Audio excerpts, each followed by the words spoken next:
बिस्मिल्लाहिर्रहमानिर्रहीम। अस्सलाम वालेकुम नाज़रीन, प्रोग्राम से टी10 में मैं हूँ आपकी मेज़बान अना यूसुफ। उम्मीद है आप ठीक ठाक होंगे। शहर में सर्दी की शिद्दत में इजाफा हो चुका है। खुशाइन भी है क्योंकि वो जो सर्दी, खुश्क सर्दी जिसको हम कह रहे थे और हम देख रहे थे बहुत सारे लोग गला ख़राब की शिकायत के साथ नज़र आ रहे थे। तो सर्दी में तो ये होगा, एहतियात करें, गर्म चीज़ों का इस्तेमाल करें, सूप वगैरह का इस्तेमाल ज़्यादा करें और इसके साथ साथ सर्दी की शिद्दत से जी महफूज रहें। हल्की फुल्की बारिश तो मुख्तलिफ इलाकों में हुई है, जिसके बाद अब सर्दी ज़्यादा बढ़ेगी। यानी वो जो इंतज़ार कर रहे थे कि दिसंबर वाली सर्दी क्यों नहीं आ रही, दिसंबर वाली ले जी अब आ चुकी है दिसंबर वाली सर्दी। एक दो दिन में जो है वो और सर्दी की शिद्दत में इजाफा हो जाएगा। तो वो जो शायर हजरात इंतज़ार करते हैं कि दिसंबर में स्पेसिफिकली दिसंबर के लिहाज से खुसूसी शायरी करें, पता नहीं हमें तो टाइम नहीं मिलता, कैसे लोग कर लेते हैं। हमारे रिपोर्टर्स की तरफ चलेंगे जी, सर्दी के हवाले से हैं और नो डाउट शदीद सर्दी शदीद गर्मी से जो मुतासिरीन हैं उनमें इनका नाम सरे फहरिस्त होता है। अस्सलाम वालेकुम। वालेकुम अस्सलाम। सर्दी इंजॉय करते हैं? नहीं जी, मैं तो नहीं करता। ओह क्यों? देखें, वो दिसंबर वाली शायरी नहीं आती होगी आपको? नहीं, शायरी आती होती तो शायद मैं उसको एंजॉय कर पाता। अब शायरी नहीं आती, इस वजह से। शायरी के साथ और भी बहुत सारे लवाजमात होते हैं, ये भी आपने सही कहा। तो वो सारी चीजें हो तो फिर होता है। लेकिन देखें, कल तक जो सर्दी थी वो तो नहीं बर्दाश्त हो रही थी। आज जब बारिश हुई और सुबह के औकात में जो सर्दी है ये बंदा बर्दाश्त कर सकता है। उसकी वजह क्या है कि वो खुश्क सर्दी थी, वो तो ऐसे लगता था कि नज़र आने में वेदर बहुत अच्छा लगता था, लेकिन सर्दी की शिद्दत ज़्यादा थी। आज जो है आपका जो वेदर का फील है वो देख लें, गो के ठंडी हवा चल रही है बारिश के बाद। कुछ इलाकों में बारिश हुई है, कुछ में नहीं हुई, और हमें दुआ करनी चाहिए कि अल्लाह ताला बाकी इलाकों में भी बराने रहमत करे। एक तो वेदर बड़ा क्लियर हुआ है, ऑलरेडी क्लियर था लेकिन इससे ज़्यादा क्लियर हो गया। आज की बारिश के बाद कह सकते हैं कि बाज़ाब्ता तौर पर सर्दियाँ शुरू हो गया। बिल्कुल सही बात है, सही। उसके बाद आप सर्दियों की तैयारियां करें, सूप पिएं, टिक्का पार्टी करें, और साई साहब से रिक्वेस्ट करूंगा कि थोड़ा घुमा फिरें। सर्दी आ गई है। और जो आपने मुतासरीन की बात की, सर्दी में हम लोग कम मुतासरीन में शामिल होते हैं, लेकिन गर्मी में ज्यादा मुतासरीन में शामिल होते हैं। सर्दी में तो आपके पास ये ऑप्शन होती है, गाड़ी में बैठ जाए, आप हीटर लगा लेंगे, जहाँ कहीं पे भी आप कवरेज वगैरह के लिए भी जाएं तो आगे ये ऑप्शन मिल जाती है। बट स्टिल दोनों चीज़ें जो है मुझे लगता है मुश्किल हो जाती हैं। आउटडोर अगर आपने काम करना है मुश्किल हो जाता है। अली साई साहब? नहीं, गर्मियों से तो बहुत बेहतर है। सिपरा साहब पता नहीं क्यों एंजॉय नहीं करते। ये सिर्फ मुझ पे नज़र रखते हैं, हालांकि हमारे घर करीब है। मैंने जेल रोड पे निकलना होता है और बिल्कुल अजीब सी सिपरा साहब की नज़र होती है, चाहे मैं अपनी फैमिली के साथ जा रहा हूँ, लेकिन इल्ज़ामात का सामना करना पड़ता है। मौसम बड़ा अच्छा हो गया। सुबह सुबह जब उठा था तो बारिश हो रही थी, बारिश हुई है, तो उसके बाद आपको पता है इसी बारिश का हम सारे इंतज़ार कर रहे थे। पहले स्मोग ने जिस तरह हमें परेशान रखा, फिर खुश्क सर्दी की वजह से जो बीमारियां थी उन सब का खात्मा होगा, और अब लोग जो हैं वो अपनी तैयारी नहीं जी, बच्चों को तो छुट्टियां हैं साई साहब, वो खूब एंजॉय करेंगे, और माँ बाप जो है बाद में जो है वो परेशानी का सामना करना पड़ेगा। सिपरा साहब को भी बार बार फोन नहीं, माँ बाप के अपनी जगह पे कल सोशल मीडिया पे चल रहा है कि नान के दांत के तैयार हो जाए। वो तैयार है, बच्चे पहुँच चुके हैं, फ्लाइटें लैंड हो चुकी है। चलें जी, ये तो चीज़ों की रौनकें होती हैं और रिश्तों की ये खूबसूरती होती है, इसी तरह से बरकरार रहें। हम अपनी खबरों की तरफ चलेंगे। आज की पहली खबर है जी, जाली रसीदों पर overcharging, parking mafia out of control हो गया है।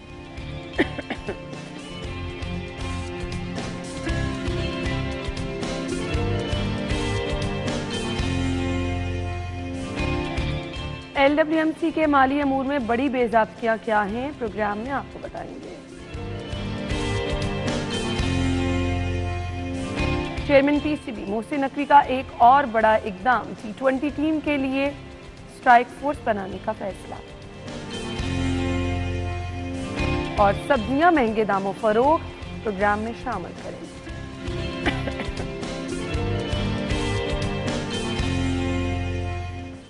खबरें आप जान चुके हैं। आज की पहली खबर की तरफ आना है। यहाँ लिखा है जी आउट ऑफ कंट्रोल। तो एक दो जगहों पर जो मैंने तजावुजात का सफाया देखा है, तो हम ये ज़रूर कह सकते हैं कि आउट ऑफ कंट्रोल कुछ नहीं है। इंतज़ामिया अगर करना चाहे और अगर आपकी स्टेट चाहे तो सब कुछ हो सकता है। क्योंकि मैं कुछ दिन पहले मेरा जाना हुआ, मैंने प्रोग्राम में पहले भी जिक्र किया, इचरा बाजार में, तो वहाँ जिस तरह से तजावुजात का खात्मा किया गया है, नो डाउट वो अप्रिशिएट हम बहुत ज़बरदस्त तरीके से कर रहे हैं। बट स्टिल अगर आप ये कहें कि पार्किंग माफिया कंट्रोल में नहीं, इसको कंट्रोल किया जा सकता है लेकिन मुश्किल है। जी देखें, रियासत के सामने कोई नहीं खड़ा हो सकता। यहाँ बड़े बड़े दावे आते रहे आपके सामने और रियासत के सामने अल्टीमेटली घुटने टेकना पड़े हैं। और आम शहरी है, आम ठेकेदार है, आम प्लाजा का मालिक है, उसने ठेका दे दिया है और आपकी सर्विस लेन जो है उस पर कब्जा करके पार्किंग लगवा दी है। तो रियासत अगर एक्टिव हो तो कोई ऐसा मुश्किल ये काम नहीं है। हमारे यहाँ क्या है कि एक सर्विस लेन है, एक प्लाजा है, वहाँ 3-3 लोग जो हैं वो ठेकेदार काम कर रहे हैं। फिर पर्ची 3-3 4-4 किस्म की है। किसी को नहीं पता कि क्यों कौन सी पर्ची लेनी है, कितने 30 वाली लेनी है, 40 वाली, 50, 100 तक गाड़ी की पार्किंग आपके लाहौर शहर के मुख्य इलाकों में।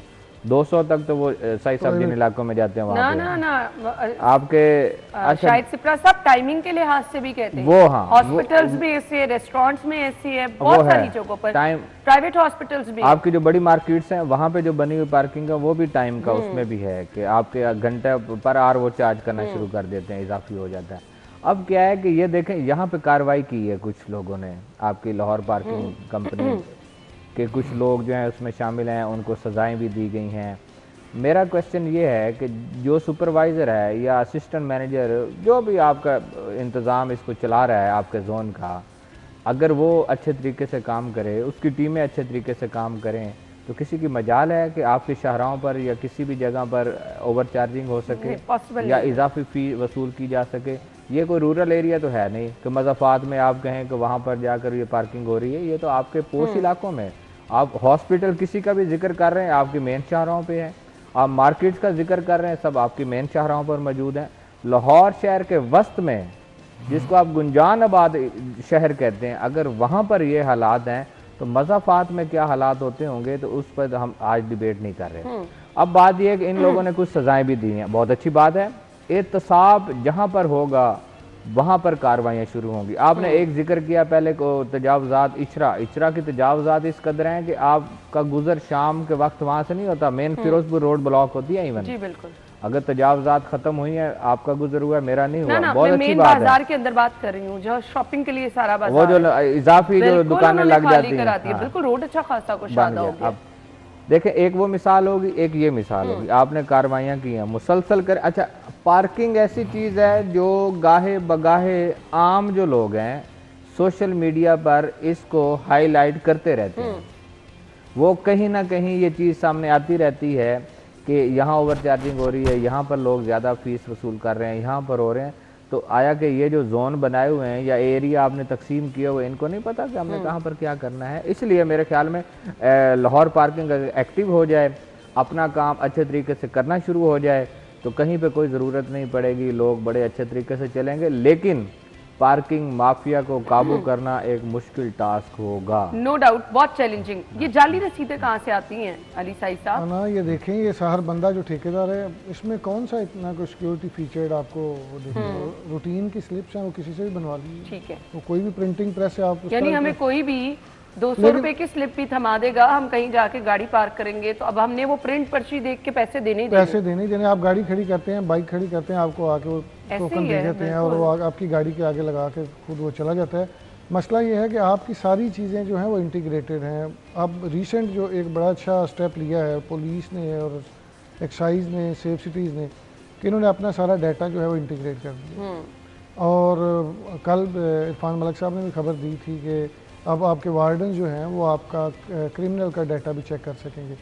इतना ज़्यादा फैसिलिटेट किया गया है, इतना ज़्यादा। नहीं तो इसके समारात हम तक क्यों नहीं पहुंचते साहब? हम तो ऐसे मुतासिर होते रहेंगे ना। यही बता रहा हूं कि आप देखें ना, सारे हॉस्पिटल्स में सारी नेटवर्किंग तो है। आपने एक कैमरा लगाना, उसके साथ पीछे सिस्टम लगाना है, डाटा आपके पास मौजूद है। बिल्कुल, आप सेफ सिटी के साथ कर लें, इंटीग्रेट कर लें, एक्साइज के साथ कर लें, जितनी भी गाड़ियाँ आएंगी वो तस्वीर बनने के बाद ऑटो पे पर्ची जारी हो, वो आपकी जो है वो पार्किंग हो जाए।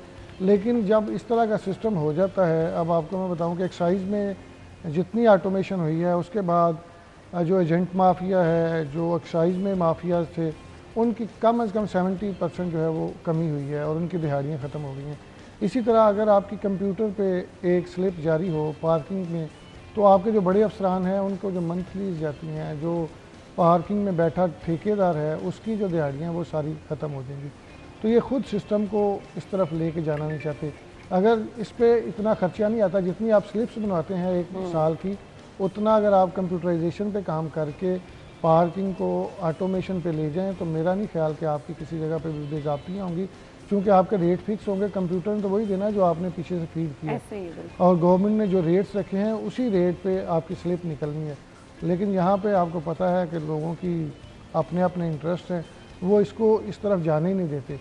हालांकि अगर आपको सेफ सिटी ये बता सकता है कि बारिश हुई है, फ़लाँ जगह पे पानी खड़ा है तो फ़लाँ जगह पे आपको पहुंच जाना चाहिए, फ़लाँ जगह पे स्मोक छोड़ने वाली गाड़ियाँ हैं तो फ़लाँ जगह पे आपको कार्रवाई करनी चाहिए, तो ये तो मसला ही कोई नहीं। जितने की आप स्लिप्स बनवाते हैं इतने आप एक साल में कंप्यूटराइजेशन पे करें।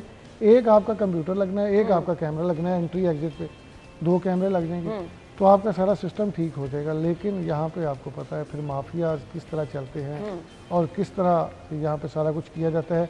और इससे एक और बड़ी सबसे जो मुझे बुरी बात लगती है कि अगर कोई बंदा आपको 30 रुपये वाली स्लिप दे ही रहा है, जब आप निकल रहे होते हैं, तो अगर आप उसको 50 दे दें तो वो हमें इस तरह देख रहा होता है जैसे हम पे कोई एहसान कर रहा है 20 रुपये वापस करने के। तो वो कहता है कि खुदा वास्ते मुझे 20 रुपये इजाफी दे देना।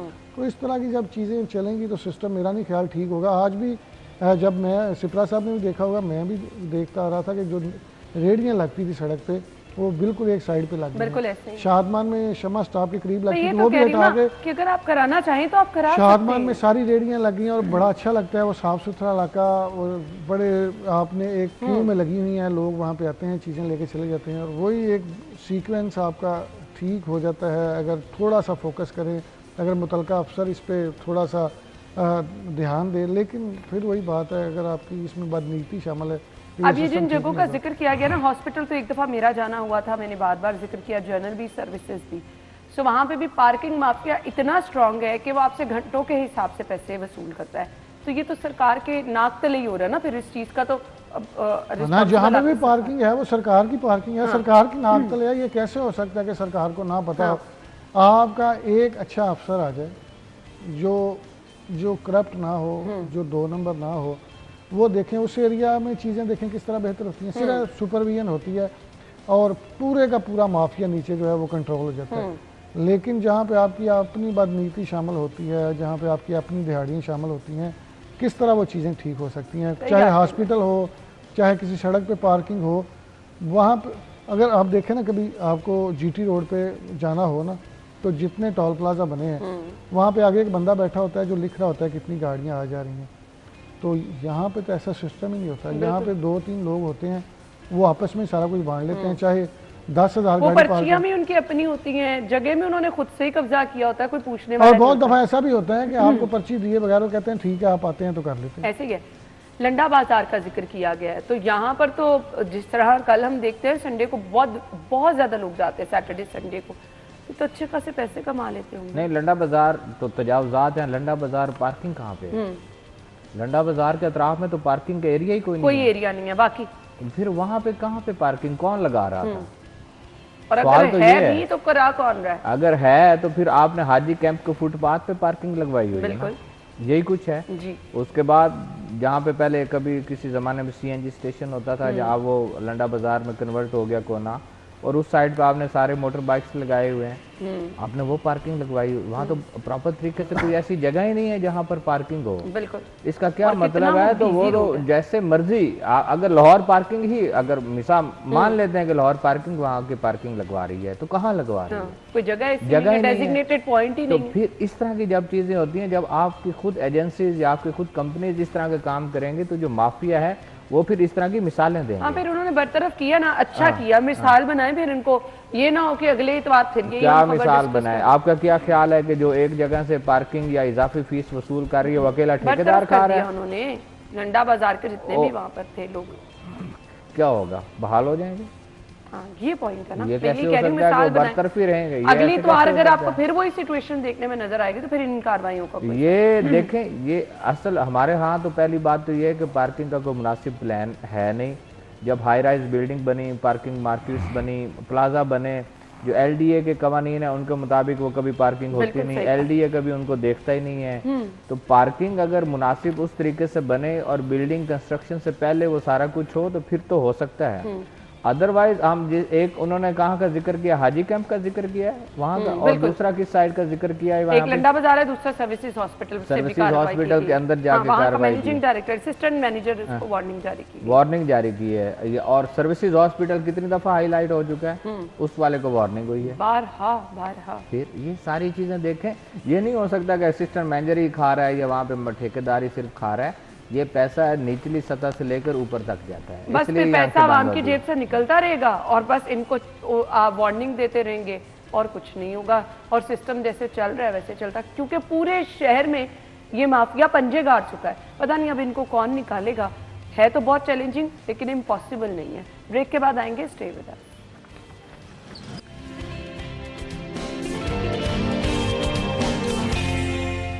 Welcome back once again. So बात कर लेते हैं जी बुजदार सरकार के, जिससे सफाई कंपनी में सफाई किस तरह से की। अच्छा जी, वो वाली सफाई नहीं की बल्कि सफाया कहते हैं इसको। तो LWMC के माली अमूर में बड़ी बेज़ाब्तियां सामने आई हैं। अली साई साहब, अनाव पिछले मंडे को भी यही बात हो रही थी कि अभी प्रॉपर इसका ऑडिट हो तो बहुत सारी चीज़ें सामने आएंगी, बहुत सारे आपको स्कैंडल सामने आएंगे। कंपनी का सफाया नहीं हुआ, यानी आप कह रहे हैं बहुत जगहों पर सफाया हुआ। वो तब्दीली सरकार में एक ही बंदे ने वो रट लगाई हुई थी, मैं तब्दीली लाऊंगा, और जो तब्दीली आई वो उसके हमने असरात भी देखे और आज हम वो भुगत भी रहे हैं। और फिर कल परसों जो फैसला आया उसमें आपने देखा कि सजाएं भी हुई हैं उन लोगों को। आपने जो काम करने थे, जो आपने वादे किए थे, जो आपने दावे किए थे, उन पर तो अमल दरामद कर नहीं सके।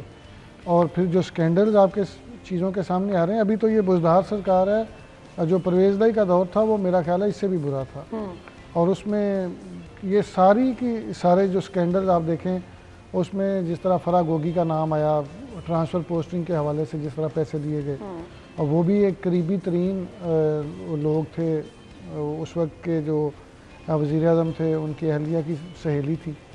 फिर जो आपके बुजदार साहब थे वज़ीर आला पंजाब, उन पे नैब का केस भी हुआ, वो खबर भी मैंने दी थी।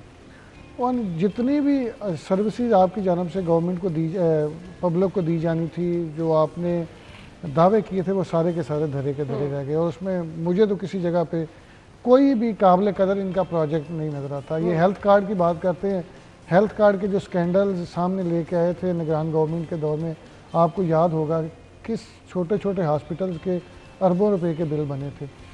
तो आपका कोई भी ऐसा प्रोजेक्ट जो आपने लॉन्च किया हो वो ज़रूर बताएं, बजाय इस बात के कि आप हर बंदे को जो काम कर रहे हैं उसको काम ना करने दें, उस पर आप शोर मचाएं। आप अपनी कारकर्दगी दिखाएं, कारकर्दगी से आपकी चीज़ें सामने आती हैं ना। तो ये ठेकेदार कॉन्ट्रैक्टर्स को अगर आप 8 अरब 65 करोड़ रुपए बगैर चीज़ों को या पेपरा रूल्स को या जितने भी वहाँ पे कवानीन हैं उसको बाला ताक रख के जारी कर रहे हैं, तो उसकी वजूहात क्या है? उसके पीछे कौन से ऐसे माफियाज थे जो आपने चीज़ों को वायलेट किया और इतने बड़े पैमाने पर रखने जारी कर दी? मसला ये है कि आपको चीज़ों को तब ठीक करते हैं, तब आप दावेदार होते हैं जब आपकी सर्विसेज अच्छी होती हैं, जब आपने वादे किए होते हैं वो पूरे करते हैं। आपने अपने 3.5 साल दौरे हुकूमत जो बुजदार साहब का था और उसके बाद जो परवेज़ लाई साहब का था, उसमें कोई ऐसी चीज़ बता दें जो आपने बेहतर तरीके से की। मैं खुद ऐनी शाहिद हूँ, मैं इस चीज़ को अपनी आँखों से देखा था कि महकमा एक्साइज से भी बड़े दफातर में मंथली जाती थी। उस वक्त के जो अफसरान थे अपनी सीटें बचाने के लिए पैसे देते थे। फिर वो बहुत सारे स्कैंडल्स सामने आए कि जो बड़े अफसरान हैं वो पैसे दे के अट्रैक्टिव सीट्स जो थे उस पर पोस्टिंग ले रहे थे। तो ये बहुत सारी चीज़ें सामने आएंगी जब इसको प्रॉपरली इसकी अच्छा, यहाँ लिखे 8 अरब 65 करोड़ 90 लाख कॉन्ट्रैक्टर को जारी किए गए कानून के बरक्स, और ये अच्छी खासी रकम है, इस पर किसी को पता भी ना चला। अब आके ये वावेला हो रहा है, क्या फायदा होगा? देखें, जब उस वक्त हो रहा था, उस वक्त जो इनके साथ मुंसलिक होंगे, जो ये करवाना चाह रहे होंगे, उनको बड़े अच्छे से पता होगा। जो ये ठेका ले रहा था उसको भी बड़े अच्छे से पता होगा कि मैंने कहाँ कहाँ तक ये हिस्सा पहुँचाना है और उसकी बुनियाद पर मुझे ये खिलाफ ज़ाब्ता या कानून के बरक्स मुझे ये ठेका मिल रहा है। होता यही है कि गवर्नमेंट जब भी आती है उनको अपने लोगों को नवाजने के लिए कुछ ना कुछ इस तरह के इकदाम उठाए जाते हैं कि आपके सरकारी ख़जाने से पैसे का बेदरेग इस्तेमाल किया और उसके बाद वो पैसे ना सिर्फ कॉन्ट्रैक्टर या जो भी काम करने वाला है उस तक पहुँचे, बल्कि उसके साथ साथ जो उनसे मुंसलिक लोग हैं उन तक भी पहुँचे, जिसमें इंतज़ामिया के लोग भी शामिल होते हैं। अब देखें, शाही साहब जिस तरह जिक्र कर रहे हैं कि जो हमें तब्दीली का नारा सुना और सुनाया गया और उस वक्त कहा गया कि ये हो जाएगा और क्या प्लस और पता नहीं सर प्लस और जो भी चलता रहा सारा, उसके बाद खमियाजा किसने भुगता? आप पंजाब ने भुगता। आपके पंजाब की क्या सूरत हाल? पंजाब वो सूबा है जो आपका पूरा पाकिस्तान जिसके महवर है, वो जिसके गिर्द घूमता है।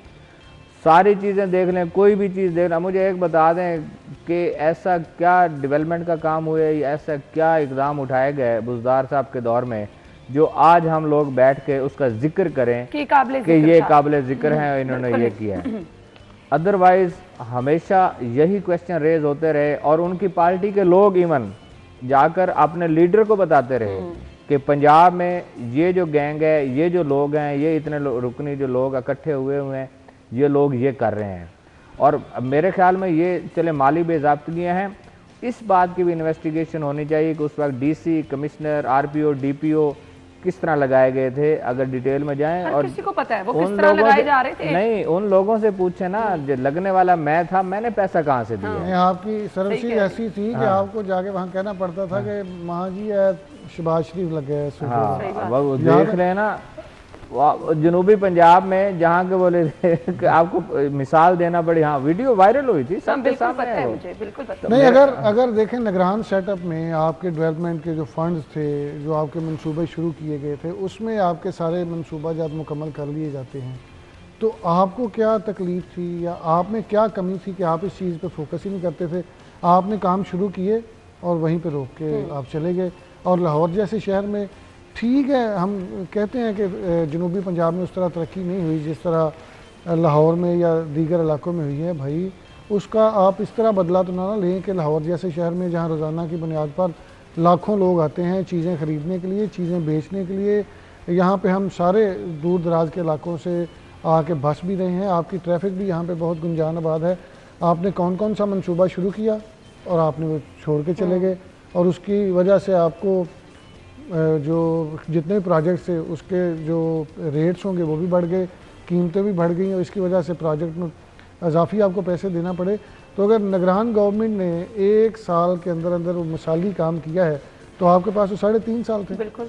आप कहते हैं कि पिछली गवर्नमेंट जो थी, तो मैंडेट और आपने तो सिर्फ इल्ज़ामात की सियासत की। आपने तो यही कहा कि वो पिछली गवर्नमेंट जो थी वो चोर थी। आपने 3.5 साल में क्या किया, आप वो बता देना, कोई एक प्रोजेक्ट बता दें जो आपने कंप्लीट किया जो सामने आ। और आपको मैं मज़े की बात बताता हूँ, मैंने जो देखा है, जो मेरे डिपार्टमेंट्स में इसमें जिनको मैं कवर करता हूँ, वहाँ पर जो इन्होंने किया है कि जिस दीवार पर मियाँ मुजतबा शुजा रहमान की फटी लगी थी उसको उतारा और हाफिज मुमताज़ साहब की लग गई।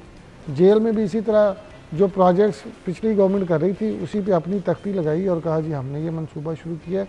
तो मसला ये है, बजाय इस बात के कि आप अपनी कारकर्दगी के ज़रिए चीज़ों को मनवाएं, आपने सड़कों पे आके नारेबाजी करके, सड़कें ब्लॉक करके, नौजवान नस्ल की जहन साजी करके। लेकिन सवाल ये ना कि अब तो जो होना था हो गया, इन इंकशाफात का फ़ायदा क्या होगा? ये इंकशाफात ही रहेंगे, लोग तो सारी समेटा समाती करके भाग चुके। कुछ भी नहीं होना। ये तो जो देखे ना, जिस तरह बुज़दार गवर्नमेंट का जिक्र किया जाता है, तो ये तो आटे में नमक बराबर भी नहीं है जितनी अमाउंट आज हम लोग डिस्कस कर रहे हैं ना। ये तो बहुत कम माइनर चीज़ है इस पे। अगर और बात ये है कि अब नून लीग के पास मैंडेट है ना, उनकी वज़ीर आला भी उनकी हैं, तो करवाएं इन्वेस्टिगेशन। एजेंसीज भी उनके पास हैं, करवाएं उनसे इन्वेस्टिगेशन और इन लोगों को पकड़ें और फिर इन लोगों को पकड़ कर ऑडिट रिपोर्ट्स की बजाय इन लोगों के सामने लाएं कौम के, पता कि ये लोग करने वाले हैं कि वो जो ऑडिट ऑब्जेक्शन कोई इतनी बड़ी बात नहीं है। ऑडिट आज मेरा आप साल का करना शुरू कर देना कि आपकी तनख्वाहों का ऑडिट हो रहा है, तो उसमें भी इस तरह की रेगुलेटरीज निकल आएंगी। लेकिन ये लोगों को सामने लाएंगे तो फिर होगा सारा ऑडिट रिपोर्ट तक बात नहीं खत्म होगी। आप लोग बैठ के इंकशाफात करते रहेंगे, तहकीकात करते रहेंगे, और जिसने सब कुछ किया वो अपनी मौजों में होगा, तो क्या फायदा इन सब चीजों का। ब्रेक के बाद आएंगे हमारे साथ।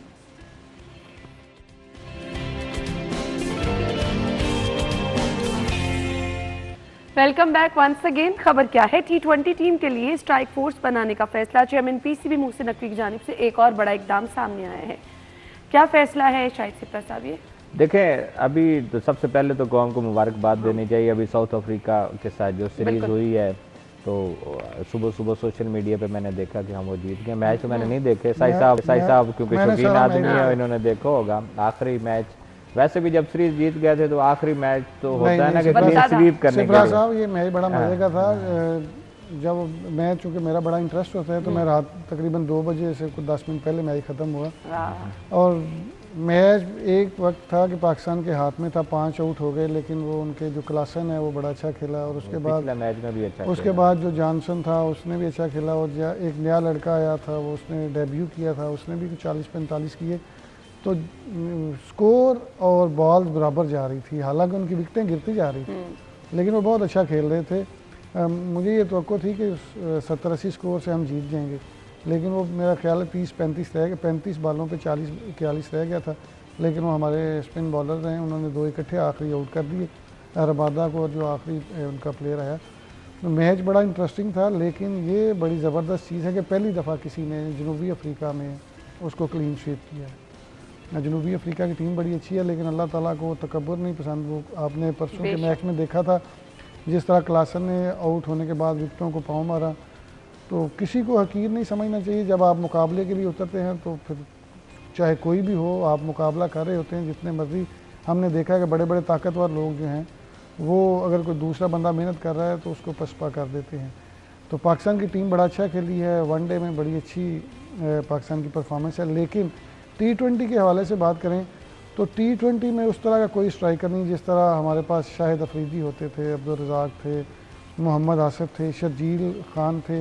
इस तरह के प्लेयर जब विकेट पे आते हैं तो फिर अगर वो कोई 10 ओवर खेल जाएँ तो मैच का पासा पलट जाता है। अब हमारे पास सारे जितने बैट्समैन हैं वो पहले सेट होते हैं, उसके बाद हार्ड हिटिंग करते हैं। T20 में इतने चांसेस नहीं होते। तो ये चेयरमैन PCB सैयद मोहसिन रज़ा नकवी साहब का बड़ा अच्छा इक़दाम है कि इसमें वो वाले बैट्समैन ज़रूर ढूंढे जाएं जिन पे अगर आपको 10 बॉलों पे 25-30 स्कोर चाहिए तो वो कर लें। हमने देखा है कि हमारे पास उस तरह के हार्ड हिटर बैट्समैन नहीं हैं, और तो इस वजह से ही हमारी बड़ी अच्छी टीम थी T20 की, लेकिन पिछले साल 1.5 साल से हमें कुछ मुश्किलात का सामना करना पड़ रहा है। तो इसलिए हार्ड हिटर बैट्समैन होंगे तो आपकी टीम जो T20 में बेहतर परफॉर्म कर सकेगी। आपके 2 प्लेयर भी अच्छे हों तो अगर वो 10 ओवर 5 ओवर खड़े हो जाएं तो आपका रन रेट कहाँ से कहाँ चला जाता है। तो हमने ये देखा है कि मोहम्मद रिजवान भी जब ओपन करते हैं तो 15-20 बॉलों पे 12-13 ही खेल रहे होते हैं, तो उस वजह से हमें मुश्किलात का सामना करना पड़ रहा है। तो अगर आपकी इस हार्ड हिटर आ जाएंगे तो आपकी T20 की टीम बेहतर हो जाएगी। बिल्कुल। स्ट्राइक फोर्स के बारे में क्या देखें, अच्छी ये फोर्स और जिस तरह इसके नीचे लिखा हुआ है और डिटेल्स जिसकी हैं कि नया टैलेंट जो है वो ढूंढेंगे। हर 6 महीने के बाद 50 लोगों को देखा जाएगा और फिर 2026 के लिए जो हमारे आएगी उसमें जाकर नई T20 टीम बन जाएगी। जब ये T20 हम हारे साउथ अफ्रीका से ही, तो मैंने किसी से बात की, मैंने कहा ये की होता पिया है कि मैं कहा इतने बच्चे हैं उनके और हम उससे, तो उनका यही जवाब था कि हम लोग वनडे वाले प्लेयर हैं, हमारे पास T20 के प्लेयर्स नहीं हैं। और आगे जब वनडे की आई सीरीज़ तो उस पर हम लोग जीत गए।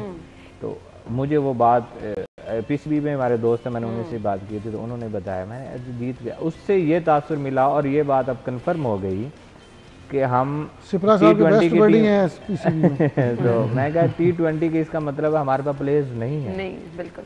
और अब चेयरमैन साहब को भी ये आगे अंदाजा हो गया है कि अब क्रिकेट T20 ही रह गई है। साहिब साहब के पास बहुत टाइम है, ये 6 घंटे 8 घंटे बैठ के देख सकते हैं। T20 मैच मैं भी बैठ के देख सकता हूँ, लेकिन 50-50 ओवर का टाइम देखना मैच बड़ा मुश्किल है। इसलिए मेरे ख्याल में एक तो इससे क्या होगा कि नए जो लोग हैं जो क्रिकेट खेलना चाहते हैं, जिनको कहते थे कि सियासत की नज़र हो गए हैं, रिश्तेदार नहीं है, लॉबीज़ का शिकार हो गए हैं, आगे परफॉर्म करेंगे। एक कमेटी बन गई, उसके सामने परफॉर्मेंस होगी, परफॉर्मेंस के बाद उन लोगों को आप टीम में शामिल किया जाएगा।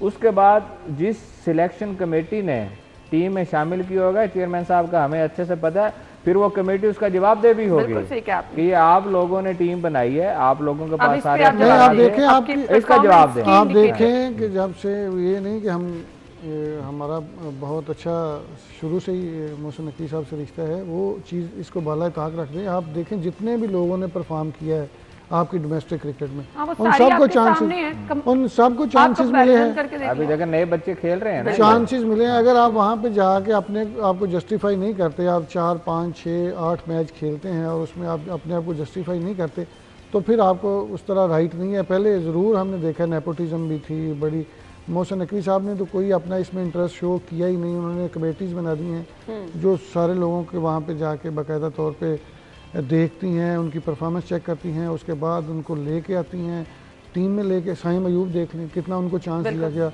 T20 में वो उस तरह परफॉर्म नहीं कर पाए, लेकिन टेस्ट में भी वो अच्छा खेले हैं, वनडे में तो आउट क्लास कर दिया उन्होंने सारी, जो ऑस्ट्रेलिया में भी, साउथ अफ्रीका में भी।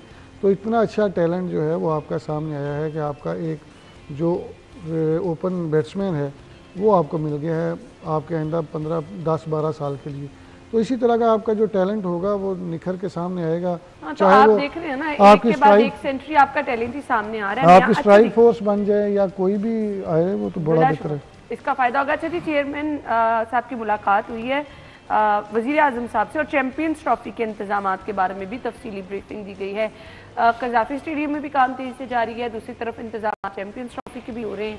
शायद से देखिए बड़ी मेज़बानी है हमारे पास, हमें दुआ करनी चाहिए, कौम को दुआ करनी चाहिए कि ये इतना बड़ा टूर्नामेंट, इतना बड़ा फेस्टिवल खैर आफियत से अलग करे यहाँ पे हो। और हाँ, मेज़बानी के जो फ़राइज़ अंजाम देने के लिए जो चेयरमैन साहब समेत उनकी पूरी टीम जिस तरह काविशें कर रही है, और बिलखसूस जो आपके स्टेडियम्स की अपग्रेडेशन है उस हवाले से जो इक़दाम उठाए गए हैं वो सामने हैं। दो चीज़ें होंगी कि आने वाले जो शायकीन हैं उनको क्या सहूलत मिलेगी, और जो क्रिकेट टीम्स आ रही हैं उनकी सिक्योरिटी समेत दीगर इंतजाम क्या होंगे। मेज़बानी इतनी सी हमारे पास है। बिल्कुल आपने से कहा, आपने सिक्योरिटी का जिक्र किया तो अमन अमान की सूरत हाल पर भी कल वज़ीर आज़म साहब से गुफ्तगू हुई है, और जिस तरह से अमन अमान की सूरत बड़ा सेंसिटिव मामला है। अली साई साहब ना देखें जिस तरह हमें दहशतगर्दी का सामना है, आपको अंदरूनी बैरूनी दोनों दहशतगर्दी सिचुएशन को कंट्रोल करना है। हमारे बहुत पाक फ़ौज के जवान आए दिन शहीद हो रहे हैं, आपकी दीगर फोर्सेस पे अटैक हो रहे हैं, आपके पुलिस के जवानों को शहीद किया जा रहा है। तो इस पे हम सब को फोकस होना चाहिए, हम सब को मिलकर काम करना चाहिए। ये फोर्सेस तो अपना काम कर ही रही हैं, एजेंसीज तो अपना काम कर ही रही हैं, लेकिन जो यहाँ पे हमारे अंदर बैठे ऐसे नासूर हैं उनको ज़रूर हमें पॉइंट आउट करना चाहिए ताकि हम मज़ीद जो दहशतगर्दी है उससे बच सकें। चैम्पियंस ट्रॉफ़ी की सिक्योरिटी के हवाले से बात हो रही है। चैम्पियंस ट्रॉफ़ी एक बहुत बड़ा चैलेंज है, जिस तरह हमें इंडिया ने इंतहाई टफ़ टाइम दिया, लेकिन अल्लाह ताला का करम है कि मोहसिन नकवी साहब अपने बातें मनवाने में कामयाब हुए हैं। चूँकि वो मजबूत साहब के मालिक हैं तो उन्होंने अपनी बात, अब देखें 15-20 दिन ये लड़ाई चली है, हम तो सिर्फ ख़बरें रिपोर्ट कर रहे हैं, उस बंदे को पता है ये सारी चीज़ फेस कर रहा है। चूँकि ICC का जो इस वक्त हेड है वो भी इंडिया का ही वो जे शाह है, तो इंडिया के साथ ही हमारी टक्कर चल रही थी। बहुत सारी र्यूमर्स ऐसी भी थी कि जी चैम्पियंस ट्रॉफ़ी यहाँ से चली जाएगी, लेकिन किसी जगह पर मोहसिन नकवी साहब ने ऐसा कोई बयान नहीं दिया। उन्होंने कहा जी चैम्पियंस ट्रॉफ़ी होगी तो पाकिस्तान में होगी। तो वो वज़ीर दाखिला भी हैं, सिक्योरिटी के अमूर भी उन्होंने देखने हैं, तो अल्लाह करे ये बेहतर तरीके से सारा इवेंट जो है सर अंजाम पाए। हमें बहुत सारे मसाइल का सामना है, बहुत सारे जो मुश्किलात का सामना है, लेकिन इसके बावजूद इन तमाम में अगर आपकी हिकमत अमली और आपकी प्लानिंग बेहतर हो तो जिस तरह से हम पहले देख रहे हैं नताइज अच्छे आए, तो इंशाल्लाह आने वाले टाइम में भी चैम्पियंस ट्रॉफी से रिलेटेड देख लें या मुल्क में अमन अमान की सूरत हाल से मुतालिक आप अच्छे मामला भी देखेंगे। हम ब्रेक के बाद आपको ज्वाइन करेंगे। स्टे विद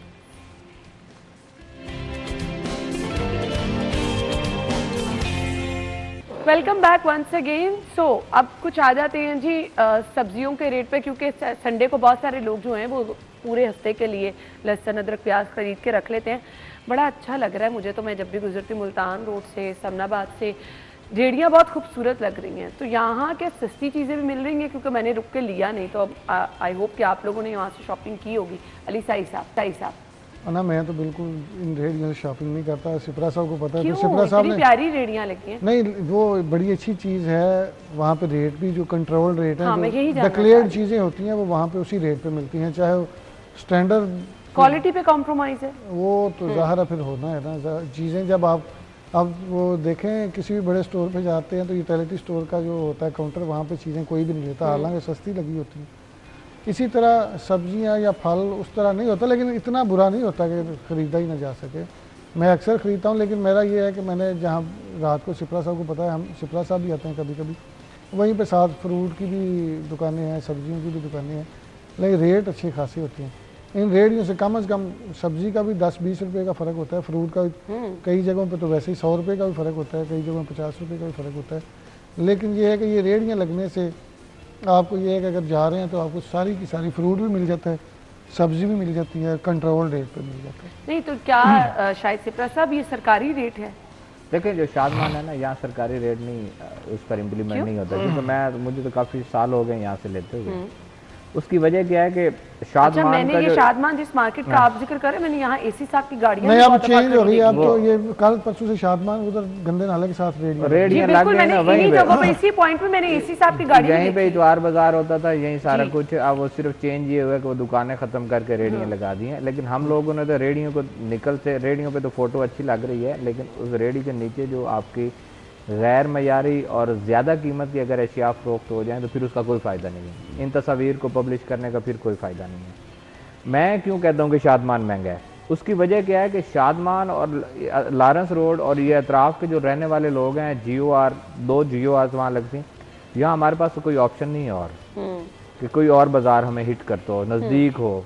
अल्टीमेटली इसी बाज़ार में ही जाना पड़ता है। साई साहब जिसका जिक्र कर रहे हैं, गड़ी शाव में भी है बाज़ार लगता है। उसके बाद आप थोड़ा सा गड़ी शाव पुल क्रॉस करें तो आपके GT रोड पे फल फ्रूट, आपकी सब्जियां और सारी चीज़ें मौजूद हैं। जो आप जिक्र कर रहे हैं मुल्तान रोड पे कई किलोमीटर तक अब तो वो पूरी मंडी एक तरह की लग जाती है।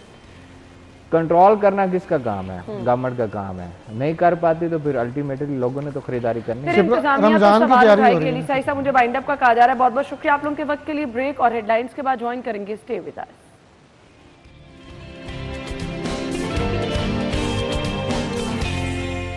प्रोग्राम में आपको एक बार फिर से खुशामदीद कहेंगे। प्रोग्राम के इस हिस्से में जी हम बात करने वाले हैं स्पेसिफिकली, क्योंकि बड़ा शहर है तो मसाइल भी बहुत बड़े बड़े हैं और जिम्मेदारान जो हैं वो किस तरह से इन मसाइल को हल करने के लिए पेश हैं, इस पर बात होगी। आज कुछ हाउसिंग से रिलेटेड, शहर में कब्जा माफिया से रिलेटेड, शहर में वो पार्किंग मसाइल जिनका भी हम अपने न्यूज़ वाले हिस्से में भी तस्करा कर चुके हैं, उस पर भी बात की जाएगी। शहर में बेजा तजावुजात के हवाले से क्या कार्रवाइयाँ हो रही हैं। हाफिज़ मियां नोमान साहब ने हमें ज्वाइन किया है, सीनियर लीगी रहनुमा हैं, मेंबर वज़ीर आज़म टास्क फोर्स पर आए हाउसिंग। वेलकम कहेंगे अपने प्रोग्राम में। अस्सलाम वालेकुम जी। भाई बहुत बहुत शुक्रिया आपके वक्त के लिए। सबसे पहले तो मैं ये जानना चाहूँगी, ऑब्वियसली बड़ा शहर है, मसाइल भी उस तरह से बड़े हैं, सो हमेशा से चैलेंजिंग भी होता है बड़े शहरों के मसाइल हल करना। तो हुकूमत कितनी आपको एक्टिव नज़र आ रही है? क्या क्या किस किस तरीके से कार्रवाइयाँ चल रही हैं? देखिए, अभी आपने देखा कि वज़ीर आला साहिबा का जो साफ़ सुथरा लाहौर और साफ़ सुथरा पंजाब, उसका भी इनाग्रेशन हुई है। और आपने देखा कि लाहौर में पहले से फ़र्क महसूस हो रहा है कि जो एक नीटनेस होती थी लाहौर में 2008 से लेकर 2018 वाले टेन्योर के अंदर PMLN के, जो कि दरमियान में आपने देखा कि जो 4-5 साल का गैप आया तो उसमें बड़ा इग्नोर किया गया इस एरिया को। वो अल्हम्दुलिल्लाह दोबारा लाहौर अपनी खूबसूरती की तरफ, अपनी चमक दमक की तरफ जा रहा है इंशाअल्लाह ताला। और आप देख रहे हैं कि इसकी आउटसोर्सिंग भी हो रही है। इसके अंदर प्राइवेट कॉन्ट्रैक्टर्स को भी इन्वॉल्व किया गया है, प्राइवेट इन्वेस्टर्स को, पार्टीज़ को, ताकि जो LWMC है जो कि एक लाहौर वेस्ट मैनेजमेंट कंपनी है, उसको कंपनी के मोड में चलाया जाए, सही, बजाय सरकारी इदारा के, एक कंपनी के मोड में जिसमें प्रोफेशनल लोग जो हैं वो अपना काम करें। और ये आपको याद होगा कि वज़ीर आला पंजाब मियां मोहम्मद शहबाज शरीफ साहब जब थे तो उन्होंने एक कंपनी मोड जो है और कंपनी मॉडल उन्होंने इंट्रोड्यूस कराया था पंजाब में, जो कि दुनिया के डेवलप्ड सिटीज़ का मॉडल है कि दुनिया में जो डेवलप्ड सिटीज़ हैं वो कंपनी मॉडल पे ऑपरेट करते हैं, जहाँ पर प्रोफेशनल लोग, वो कहते हैं ना कि जिसका काम उसी को साझे, तो प्रोफेशनल जो अपने एरिया के माहिरीन हैं उनसे काम लेना बेहतर है बनिस्बत इसके कि आप सरकारी महकमों को एक्सपेंड करें, सरकारी महकमों में भर्तियाँ करें और एक करप्शन का दायरा भी बढ़ता है, उससे एक मेलाफाइडी इंटेंशंस बढ़ जाती हैं और एक जो अमूमी तौर पे लोगों को डिलीवरेंस की शिकायत होती हैं वो उससे बढ़ती हैं। अच्छा, ये मॉडल बड़ा कामयाबी से चल रहा था, लेकिन दरमियान में बदकिस्मती से जो इंटरप्शन हुई जिससे कंपनी मॉडल मुतासिर हुआ है, अब उसी को दोबारा रिवाइव किया जा रहा है लाहौर के हवाले से भी और ओवरऑल पूरे पंजाब के जो बाकी शहर हैं, कि जिसके अंदर ट्रांसपोर्ट के हवाले से भी किया जा रहा है, जिसमें वेस्ट मैनेजमेंट के हवाले से किया जाए। वेस्ट मैनेजमेंट जो उसमें रीट्रीट के प्लांट हैं वो लगाए जा रहे हैं। इसके अलावा लाहौर के ओवरऑल जो मुकम्मल रिहेबिलिटेशन, आपके सीवरेज का निज़ाम है, वाटर सप्लाई का निज़ाम है, रोड्स हैं, आपकी प्लांटेशन है, हॉर्टिकल्चर है, लाइटिंग है, स्ट्रीट लाइट्स हैं, आपके एजुकेशनल इंस्टीट्यूशन की रिहेबिलिटेशन है, आपके हमारे गर्ल्स कॉलेजेस हैं, हमारे बॉयज़ कॉलेजेस हैं, उनकी रिहेबिलिटेशन है। एक ओवरऑल बहुत बड़ा हिस्टोरिकल पैकेज जो है वो मरीम नवाज़ साहिबा ने दिया है और उसके ऊपर अल्हम्दुलिल्लाह अमल दरामद भी शुरू हो गया और आप देख रहे हैं कि आजकल MPAs, MNAs और मुख्तलिफ जो हमारे ऑफिसर्स हैं वो डेली बेसिस पे इनाग्रेशंस कर रहे हैं, इफ्तिताह कर रहे हैं, तरक्याती मंसूबे शुरू कर दिए गए हैं। तो होपफुली इंशाल्लाह अगले 2-3-4 महीनों में आपको लाहौर जो है वो इंशाल्लाह बदला हुआ लाहौर नजर चलिए जी, हम भी उम्मीद करते हैं कि ऐसा ही हो। शहर के जो बड़े मसाइल हैं कुछ उनका जिक्र कर लेते हैं। अभी हमने पार्किंग का जिक्र किया, ये बेजा पार्किंग जो है खुद से ही बना ली गई है, एक शहर का बहुत बड़ा मसला है। हर किसी ने अपनी अपनी वो पर्चियां बनाकर जहाँ कहीं पे किसी का दिल कर रहा है 100 रुपया ले रहा है, जहाँ कहीं पे 200 रुपया लिया जा रहा है। उसके अलावा वो जो पार्किंग पॉइंट खुद से एक्सपैंड करते चले जा रहे हैं, नो डाउट वो भी मार्केटों में बहुत बड़े मसले। सो इस पर क्यों नहीं काम उस तरह से हो रहा? देखिए, इसीलिए आपको याद है कि लाहौर पार्किंग कंपनी एक बनाई गई थी, मैं उसका पहला चेयरमैन भी रहा हूँ 2016 तक। और जब मैं चेयरमैन बना तो तकरीबन 100-125 के लगभग प्राइवेट कॉन्ट्रैक्टर लाहौर में काम कर रहे थे। और जिसमें जो आपने बिल्कुल बजा बात की है कि यूनिफॉर्मिटी कोई नहीं थी, कहीं पर 20 रुपये लिए जा रहे थे, कहीं 50 रुपये लिए जा रहे थे। फिर ये कि लोगों से बदतमीज़ी का एक बड़ा आंसर था। तो उसी हवाले से फिर वज़ीर आला पंजाब शहबाज शरीफ साहब के विजन के तहत ये लाहौर पार्किंग कंपनी बनी कि इसको यूनिफॉर्मिटी आनी चाहिए और अक्रॉस द बोर्ड एक ही यूनिफॉर्म्ड हमारे जो एम्प्लॉई होने चाहिए, बड़े अदब से तमीज़ से बात हो, हैंड हेल्ड टर्मिनल्स और सेंट्रल कंट्रोल रूम से उसको ऑपरेट किया जाना चाहिए, विजिलेंस कैमराज लगे होने चाहिए। लाहौर की सेफ्टी सिक्योरिटी के हवाले से भी ये वाला स्टाफ मुमिद व मुआविन साबित हो सकता है। तो लाहौर पार्किंग कंपनी बनाई गई। फिर लाहौर पार्किंग कंपनी ने तकरीबन 100-125 के बजाय 250 तक ये स्टैंड जो है वो लाहौर पार्किंग कंपनी अपने दौर में लेकर गई और इंतहाई ऑर्गेनाइज्ड। क्योंकि देखिए, पार्किंग जो है ये बुनियादी एक ज़रूरत है पूरे शहर की। ये माशाल्लाह 2 करोड़ की आबादी का शहर है, 50 लाख से ज़्यादा मोटर बाइक है, लाखों गाड़ियाँ हैं और फिर इसकी रोटेशन है, लोगों ने अपने कामों पे निकलना है, दुकानदार हजरात ने पार्किंग करनी है, रूटीन का काम है ये एक दिन भी नहीं। अच्छा, और हमारे शहर का मॉडल ऐसा बन गया है कि बदकिस्मती से चूँकि पहले प्रीवियस अदवार में तवज्जो नहीं हुई थी, तो हमारे पास पार्किंग लॉट्स अवेलेबल नहीं हैं। चंद, आप पूरे लाहौर में चंद पार्किंग लॉट्स हैं जहां पर गवर्नमेंट जो है पार्किंग दे सकती है। तो अल्टीमेटली हमें क्या करना पड़ेगा कि हमें ऑन स्ट्रीट पार्किंग की तरफ ज़्यादा हमें जाना पड़ता है और वो ज़रूरत भी है कि ऑन स्ट्रीट में बजाय इसके कि लोग हैप हैज़र्ड तरीके से और एक गलत तरीके से गाड़ी खड़ी करें या मोटर बाइक खड़ी करें और सारी ट्रैफिक का फ्लो ख़राब हो, तो आप उसको ऑर्गेनाइज्ड वे में और अपना उसको मुनज़्ज़म कर लें।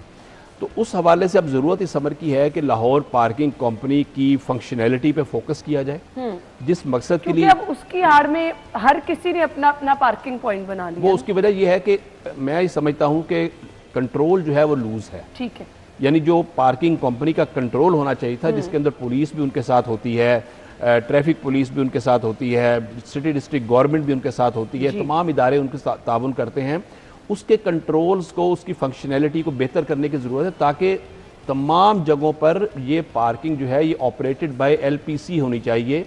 किसी प्राइवेट कॉन्ट्रैक्टर की इस सिनेरियो में गुंजाइश नहीं है और होनी भी नहीं चाहिए। और यही इसका विजन था लाहौर पार्किंग कंपनी बनाने का कि एक प्राइस होगी, एक भी आवरली रेट करना है आपने 24 आवर का रेट करना है, जो भी है, लेकिन यूनिफॉर्म होना चाहिए। आई थिंक ये कोई इतना चैलेंजिंग भी नहीं है आपको अपने रिट मनवाने में, कोई मेरे ख्याल से इतना, बस आपको फोकस करना है इस पर।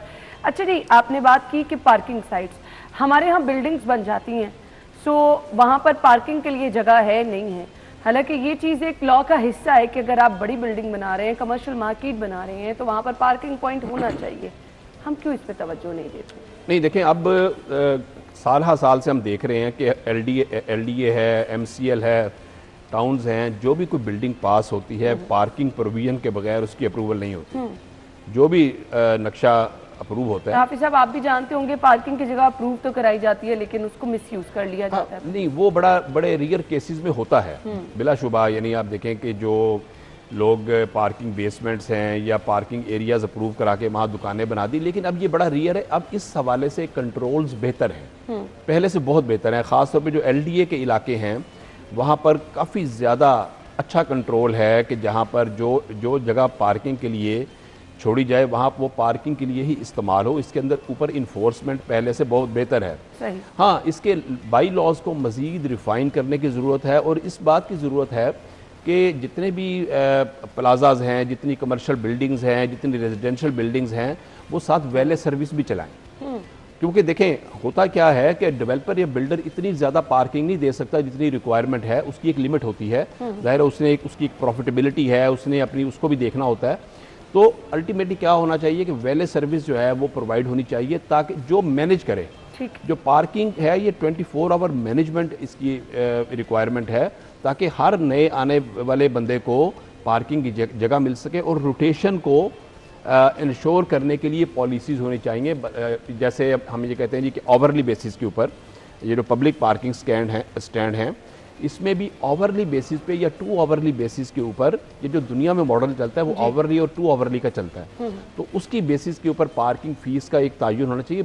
बेशक आप वो पार्किंग फीस कम कर दें, बिल्कुल, लेकिन उसको ओवरली या 2 आवरली बेसिस पे करें, ताकि अगला बंदा अपना ज़रूरी काम से जा रहा है वो फ़ौरन वापस आए, गाड़ी निकाले और नए लोगों के लिए जगह पैदा हो सके। तो रोटेशन जो है इसको इंश्योर करना ज़रूरी है कि ये रोटेट होती रहे, एक जगह गाड़ी खड़ी है तो 24 घंटे खड़ी ना रहे। बिल्कुल सही कहा। कुछ बात कर लेते हैं, सीएम साहिबा काफ़ी कंसर्न नज़र आ रही हैं, लोगों को बिला सूद कर्जे भी दिए जा रहे हैं, फिर इसके साथ साथ घर बनाने के हवाले से बड़ा फैसिलिटेट किया जा रहा है, तो कुछ इन प्रोजेक्ट्स पे रोशनी डालें, किस तरह से आपको लगता है कि ये आवाम दोस्त हैं?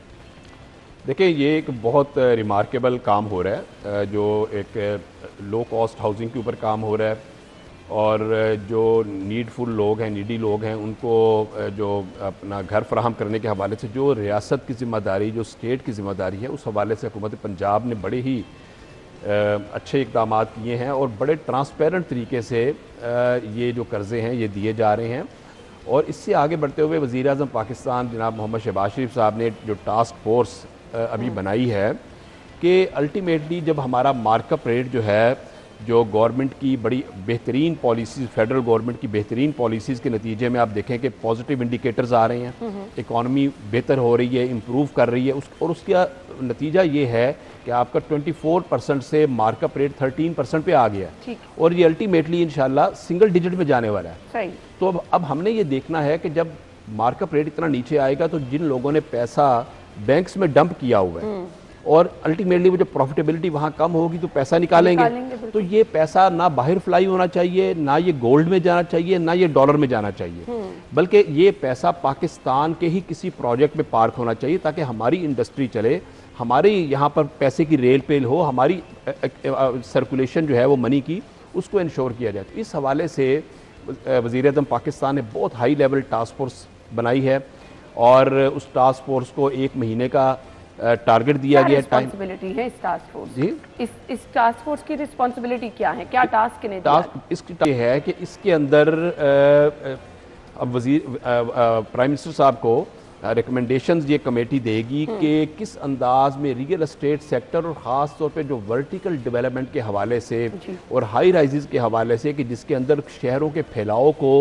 एक लिमिट किया जाए, जो हाउसिंग स्कीमें ऑलरेडी इन एग्जिस्टेंस हैं उन्हीं का ज़्यादा मुफीद इस्तेमाल, ज़्यादा बेहतर इस्तेमाल हो, और बजाय इसके कि हम एक हैज़र्ड एक्सपेंशन ऑफ लाहौर हो रही है, उसके बजाय हम वर्टिकल डेवलपमेंट की तरफ आएँ। अच्छा, अब वर्टिकल डेवलपमेंट या हाई राइजेस के हवाले से अल्टीमेटली हम उसमें इंशाअल्लाह ताला अभी ये मीटिंग होगी, तो उसमें हम रिकमेंड करेंगे कुछ इस तरह के डिस्काउंट्स ऑफ़र किए जाएँ, क्योंकि ज़ाहिर अगर एक 8 कनाल के प्लॉट के ऊपर आप अगर 400 अपार्टमेंट बनता है तो 400 अपार्टमेंट अगर ग्राउंड पे बने तो उसके लिए 6 मुरब्बे चाहिए जी, बिल्कुल बहुत बड़ी लैंड चाहिए। तो अगर आप 8 कनाल में 400 फैमिलीज को अकोमोडेट कर लेते हैं तो इसका मतलब ये हुआ कि जब वो एक जो सिंगल प्लॉट की ट्रांजैक्शन से जो गवर्नमेंट को रेवेन्यू आना था वो जब 400 अपार्टमेंट बिका तो वो 400 टाइम्स बढ़ गया जी, बिल्कुल। तो इस हवाले से हमने रिकमेंडेशन तैयार करनी है कि यानी वर्टिकल डेवलपमेंट के हवाले से, हाई राइजेस के हवाले से, अपार्टमेंट बिल्डिंग्स हैं आपके पास 40-50 हज़ार प्लॉट खाली पड़ा हुआ है, आप उसके अंदर इस तरह की इंसेंटिव दें कि जो डेवलपर और इन्वेस्टर और बिल्डर जो है, और जब वो बिल्डिंग बनेगी तो 70 काइंड ऑफ इंडस्ट्री उससे रिलेटेड चलेगी, तो अल्टीमेटली होगा क्या कि जो पैसा लोग बैंकों से निकालेंगे और लोगों को हौसला होगा वो फिर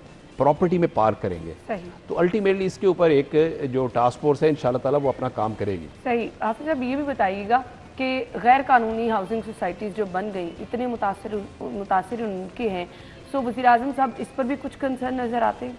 देखिए ये तो एक सूबाई चैप्टर है और इसके ऊपर बहुत ही ज़्यादा इन्फोर्समेंट चल रही है इस वक्त। वज़ीर आला पंजाब की जो अपनी जो टास्क फोर्स है, LDA है, MCL है, पूरे लाहौर के अंदर आप देख रहे हैं कि एक तो इंक्रोचमेंट, एंटी इंक्रोचमेंट ड्राइव है, बड़ी सख्ती के साथ राइट ऑफ वेज जो है उनको क्लियर करवाया जा रहा है। जो लोग नाजायज़ तौर पे राइट ऑफ वे पे काबिज हो गए हैं, सड़कों के ऊपर उन्होंने अपनी इंस्टॉलेशंस कर ली थी, उसको बिल्कुल क्लियर करवाया जा रहा है। और आपने महसूस किया होगा लाहौर आपको खुला नजर आ रहा है। मैं इचरा की बात कर रहा हूँ। गिराई गई हैं जी, जो झोंपड़ियां गिराई गई हैं उनके मुतासरीन को क्या कुछ ऑल्टरनेट फराहम किया गया? देखिए, उसके लिए भी हुकूमत पंजाब ने पॉलिसी दी है कि इनको रोजगार फराहम किया जाए, और उसके लिए देखिए मॉडर्न रेडी सिस्टम। जी बिल्कुल। आपने अभी, मैं ये आपके ऑफिस में आ रहा था तो मैंने देखा कि बड़ी खूबसूरत हट्स बने हुए हैं, वो हमें हर जगह मुल्तान रोड पे नजर आ रही हैं, बड़ी खूबसूरत जो में नजर आ रही हैं, यहाँ नजर आ रही हैं। तो अल्टीमेटली देखें, अब ये देखें मरियम नवाज साहिबा का जो विजन है वो पैरेलल, अगर आप इंक्रोचमेंट्स के खिलाफ ड्राइव कर रहे हैं लेकिन आप उनको पैरेलल ऑल्टरनेट मुहैया कर रहे हैं, तो यही असल में विजन होता है कि इन लोगों को ऑल्टरनेट आपने कुछ जगह प्रोवाइड करनी है। तो रेडी जो बाजार है एक मॉडर्न अंदाज में, अच्छा ये जब मॉडर्न अंदाज में आप लगाते हैं तो ये शहर की खूबसूरती बन जाती है। नो डाउट वो खूबसूरत, यानी हम इस्तांबुल में, हम लंदन में, हम यूरोप में देखते हैं कि वहाँ पर संडे बाजार लगते हैं, फ्राइडे बाजार लगते हैं। मैं अभी लंदन गया हुआ था तो वहाँ पे 4-5 गलियों में मैंने देखा कि फ्राइडे बाजार लगता है, और उसके अंदर बड़े बड़े खूबसूरत ईटरीज अपने स्टॉल लगाती हैं, खाने पीने की चीज़ें, ग्रॉसरी की चीज़ें, छोटी छोटी, और बड़े ही वो खूबसूरत उसका डिज़ाइन होता है। तो मेरा ख्याल है कि इस अंदाज में लाहौर की ब्यूटिफिकेशन जी बढ़ सकती है। बिल्कुल आपने ठीक कहा। कुछ हम बात कर लेते हैं जी NA 129 की मसाइल के हवाले से। बताइएगा किस किस्म के वहाँ मसाइल हैं और कितने मसाइल हल हो चुके हैं, किन चीज़ों पर काम चल रहा है? देखिए, NA 129 एक ऐसा NA है जो कि 2018 से ऑनवर्ड बिल्कुल इग्नोर्ड है, और बदकिस्मती से जो गवर्नमेंट आई 2018 में और जो नुमाइंदे आए उन्होंने उसकी रिहेबिलिटेशन पे, रिकंस्ट्रक्शन पे कोई तवज्जो नहीं की। और आपने उसकी मिसाल, वाज़े मिसाल आप ये देखें कि जो सब्ज़ाज़ार मेन बुलेवार्ड है शाह फरीद चौक से लियाकत चौक तक, वहाँ पे आप देखें उसके किस कदर बुरे हालात हैं, और तकरीबन 3 से 4 साल से अबंडन पड़ी हुई है। अल्हम्दुलिल्लाह वो उसका 1-2 दिन के अंदर उसका इफ्तिताह हो रहा है, उस सड़क का भी इफ्तिताह हो रहा है इंशाल्लाह। वहाँ पर बहुत बड़ा प्रोजेक्ट, तो फिर आपने बहुत बड़ी खबर सुना दी, क्योंकि हम खुद वहाँ के रहने वाले और मुतासिरीन शामिल हैं। नहीं, इंशाल्लाह आप देखेंगे कि 1-2 दिन के अंदर ही आपको काम शुरू होता हुआ नजर आएगा इंशाल्लाह। और इसके अलावा NA 129 के अंदर सीवरेज के मसाइल हैं, आपके जो ड्रेन्स, बड़े जो सीवर ड्रेन कॉन्ड्यूट्स पड़ने हैं उसके मसाइल थे। इसके अलावा जो आपकी स्ट्रीट्स हैं, आपके वाटर सप्लाई के मसाइल हैं, तमाम चीज़ों के ऊपर जो है काम कुछ शुरू हो गया है, कुछ मज़ीद शुरू होने वाला है। और आप देखिए जो हिस्टोरिकल पैकेज जो एक मरियम नवाज साहब ने दिया है लाहौर के लिए, लाहौर डेवलपमेंट जो पैकेज है, इसके इंशाल्लाह असरात आपको नज़र आएंगे। और NA 129 के हालात बहुत ज़्यादा मखदूश हैं बाकी बहुत सारे NAs की निस्बत जी।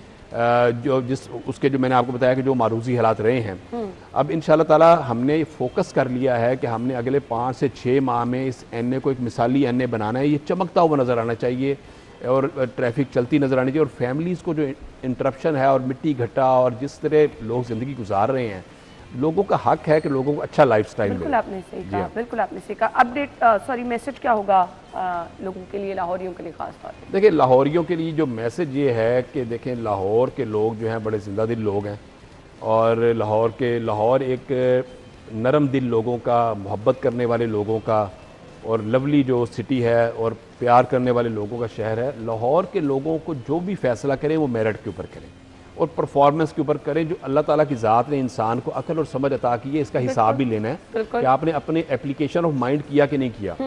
तो जहाँ पर जो डेवलपमेंट लोग कर रहे हैं, जो दिन रात उनके साथ चल रहे हैं, जो उनके डोर स्टेप के ऊपर उनको इंसाफ मुहैया करने की कोशिश कर रहे हैं, इनफरादी मसाइलों, इज्तिमाई मसाइलों एड्रेस किया जा रहा है। ऑफिस खोल के बैठे हुए हैं कि यार आओ हमें मसाइल बताओ, डिपार्टमेंट्स के हवाले से जो लोगों के मसाइल है वो हम हल कर रहे हैं। तो लोग जो हैं वो, एक तो ये है कि जो गवर्नमेंट के प्रोग्राम हैं, जो पैकेजेस हैं, उसके ऊपर एक तो ये है कि जो डिसिप्लिन है उसकी पाबंदी करें जी, और कोशिश करें कि हमने अपने जो मुख्तलिफ जो हमारे, जैसे मैं LWMC के हवाले से बात कर रहा था कि ये जो कूड़ा करकट है ये इसको बखेर देना, तो गवर्नमेंट की भी एक कैपेसिटी होती है।